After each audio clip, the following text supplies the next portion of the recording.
So there are several types of solutions that we're going to look at in this screencast. But before we get into solutions, we need to look at the different parts of a solution. And a solution is made up of something that does the dissolving, which is the solvent, and stuff falling into it or being dissolved, which is the solute. Okay? You still have to follow the law of conservation of mass, because as you can see, the solvent here is 100 grams, the solute is 10 grams, so the total solution will have a mass of 110 grams.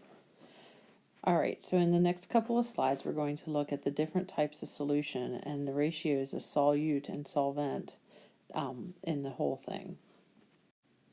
So we have saturated, unsaturated, and supersaturated.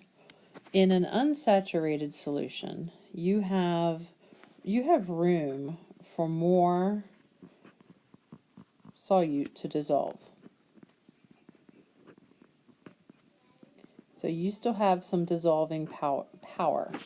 An unsaturated solution will still allow more solute to dissolve, and you can change the concentration to a higher value. In a saturated solution, you have no more room, so it is completely full.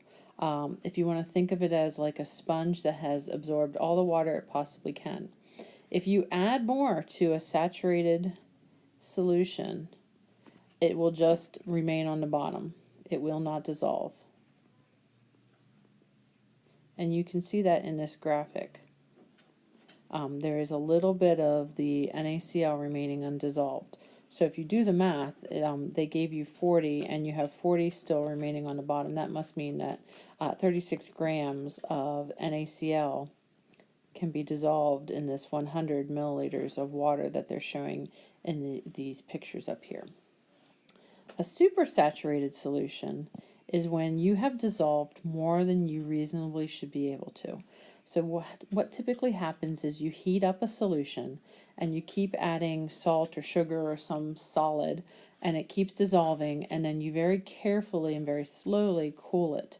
And what will happen is if you add one crystal or you bump it or there's a speck of dust, you will get the crystals being formed as it's shown in this picture here.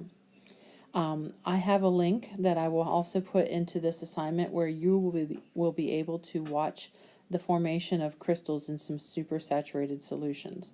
Supersaturated solutions are also things like when you make rock candy. They're pretty cool. You might want to investigate them further. Most of this chapter is going to be about figuring out concentrations of solutions. So a concentration is referencing how much solute is dissolved in the solvent or in the total solution.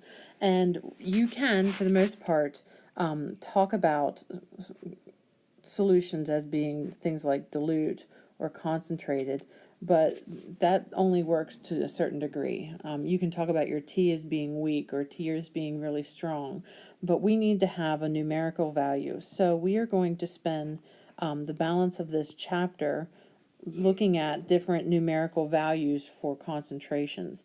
We will be using units like molarity, molality, mole fraction, parts per million, and parts per billion. We will also use units like percent by mass and percent by volume. All of these reference an amount of a solute being dissolved in a solvent to make a total solution.